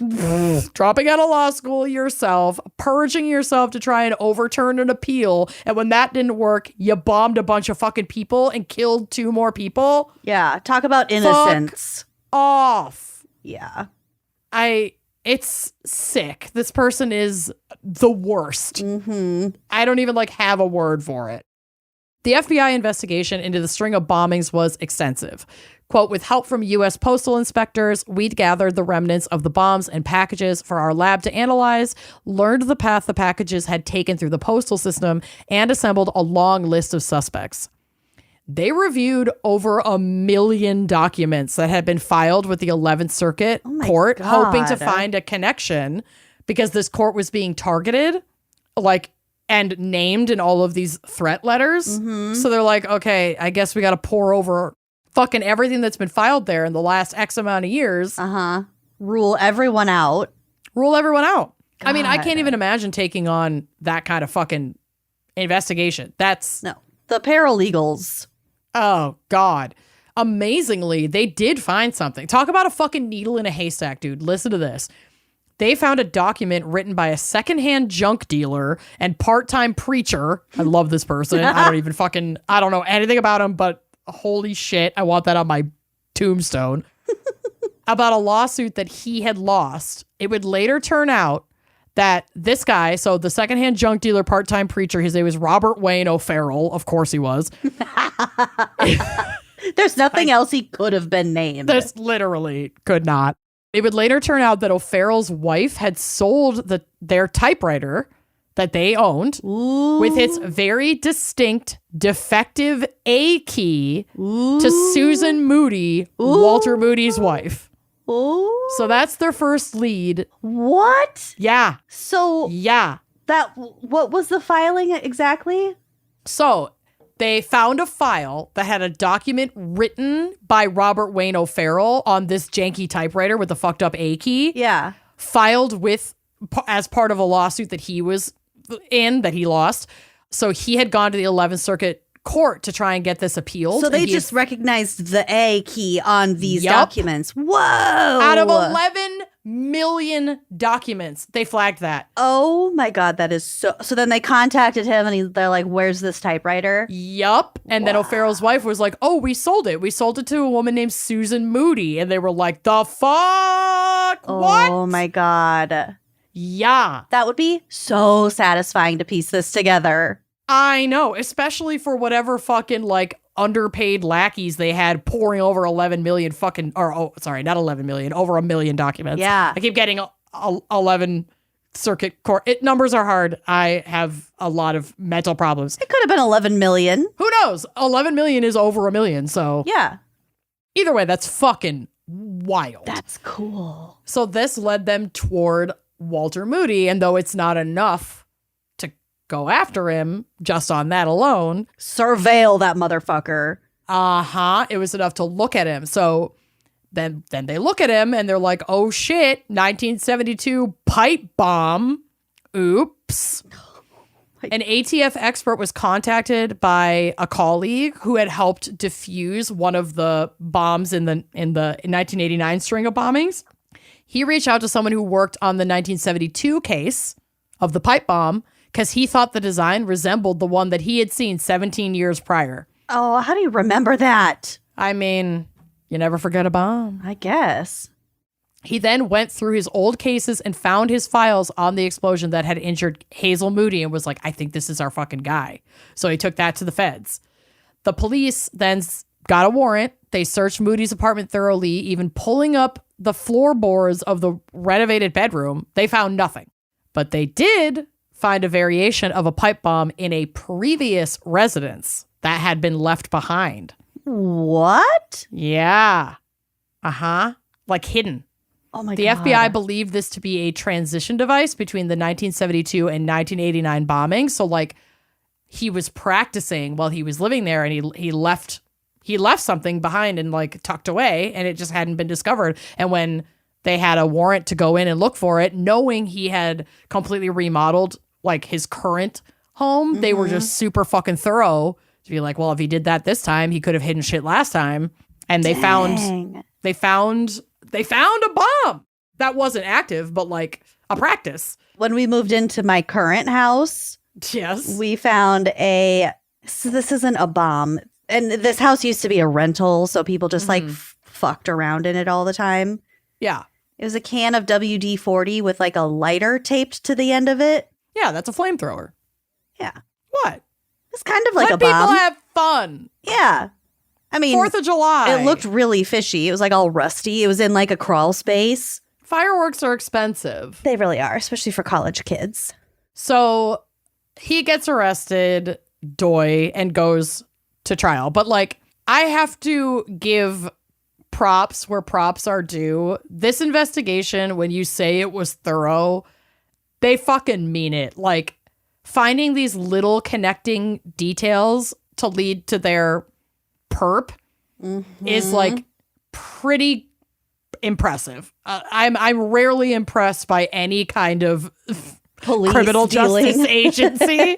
Well, and this was the feds that were like poring over these documents. I don't think just like any police force was fucking investing these kinds of resources to like really diligently review this shit. Like a really good task force can do really a fucking lot amazing work. Good work. Yeah. Yeah, if only we could allocate budgets for like things that we actually fucking need. But anyway, Susan Moody would testify at her husband's trial for the prosecution because she was so complicit in so much shit that even though they were married, it was like she would be facing her own separate charges. And so she agreed to testify as part of an immunity agreement. So she testified and walked away with no consequences whatsoever for helping her husband procure the materials to build the bombs that killed 2 fucking people and injured many, many more. That's fucked. I know, it's bullshit. But at least it caught this guy. But it's just like, fuck. Okay, I guess that's the trade we make. Moody was his only witness in his federal trial. Nobody else was only witness. Yep, nobody else was testifying on his in his defense. They couldn't get Gene Wallace. No. Oh yeah, they couldn't find him. Gene West, whatever the fuck his name was. I don't even fucking know.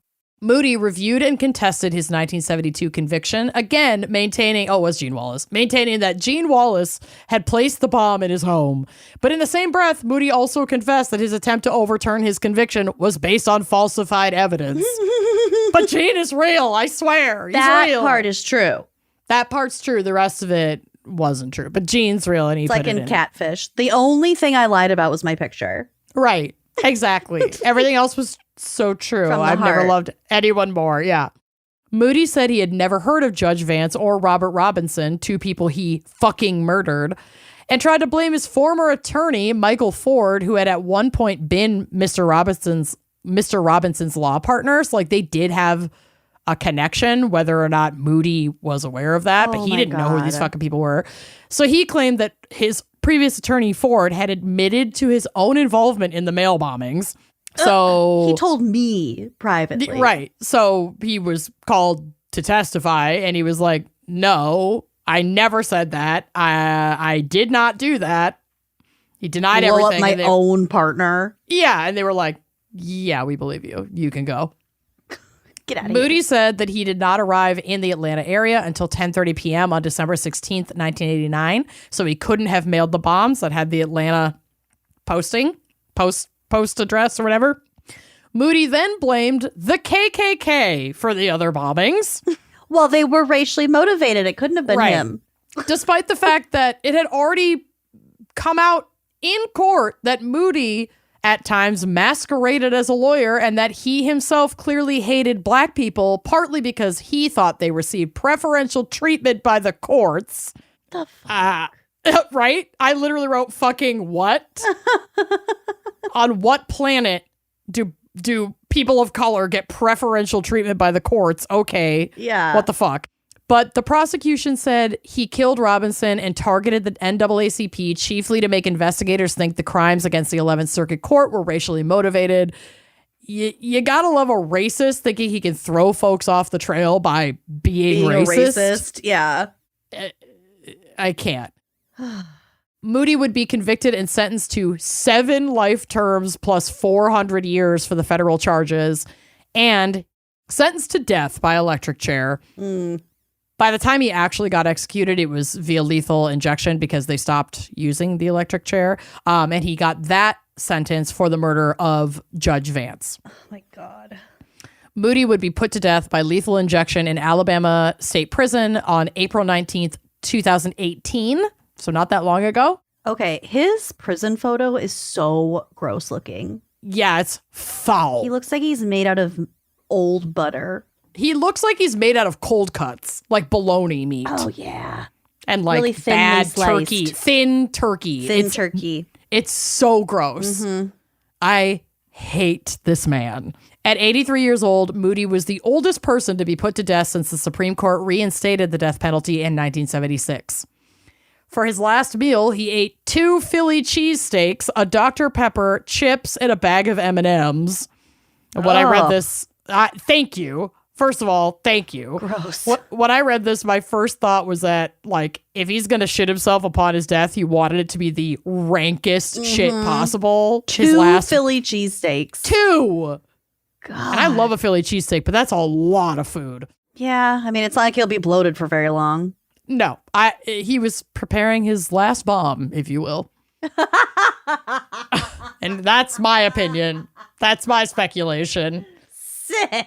Listen, we know it's really common to defecate upon death. Yeah. He's a fucking psycho. You got M&M shrapnel. Let's go. Oh, my God. Moody maintained his innocence up until the end and did not respond when asked if he had any last words. And though I am very much not pro-death penalty, I will say this. Good. I'm glad you didn't give any last words because fucking nobody wants to hear your bullshit ever the fuck again. Yeah. At least we didn't get an 11-page handwritten manifesto right before he fucking left planet Earth. 2 of them. I can't. But like the similarities between these guys Totally. are pretty tight. Yeah. They're Blaming everyone else. Yup. Oh, is he a Virgo? I don't know. Let me look. Hold on. Walter Moody. Let's see. Born March 24th, 1935. So that would be Aries. Aries. It's fucking Aries. I don't trust him. Wow. Anyway. Yeah. So that's my case for bad bombings. What a horrible, horrible man. Fucking the worst. Good And while, job. again, I do not believe in the death penalty, but I can't say that I'm sad that this person no longer exists. Well, he just I kept don't have ramping to- up. Yeah, and I don't have to agree with the death penalty to, like, not care that he's dead. Yeah, totally. He was gonna die anyway, and I would have been glad then, and I'm glad now. He was moving anyway. He was fucking moving anyway. Oh, well, Yeah. incredible. I got to go make my last bomb. So I know, I can't wait to eat a Philly cheesesteak. it's kind of good, actually. Yeah. Not 2, though. Happy 4th. Happy 4th. Please be safe. Don't fuck around with fireworks. Yeah. Go look at Mrs. Angemi's account if you need any reminders as to why. Yeah. And speaking of having your left hand removed. Seriously, don't be an asshole. Don't be a racist. Don't be a bomber. Pretty easy ways to live. Yeah. Well, thanks for listening and happy 4th of July, and we'll see you next week. Bye-bye. Thanks for listening to Wine and Crime. Our cover art is by Danielle Sylvan. Music by Phil Young and Corey Wendell. Editing by Jonathan Camp. Our production manager is Andrea Gardner. For photos and sources, check out our blog at wineandcrimepodcast.com. You can follow us on all the socials at Wine and Crime Pod. If you have questions, answers, or recommendations to share, email us at wineandcrimepodcast@gmail.com. Episodes are available on Apple Podcasts, Spotify, wherever you get your podcasts. If you like the show, please rate, review, and subscribe on Apple Podcasts. It is the best way to spread the word. If you'd like to show your support and get access to all sorts of wine-fueled bonus content, visit our Patreon page. Cheers!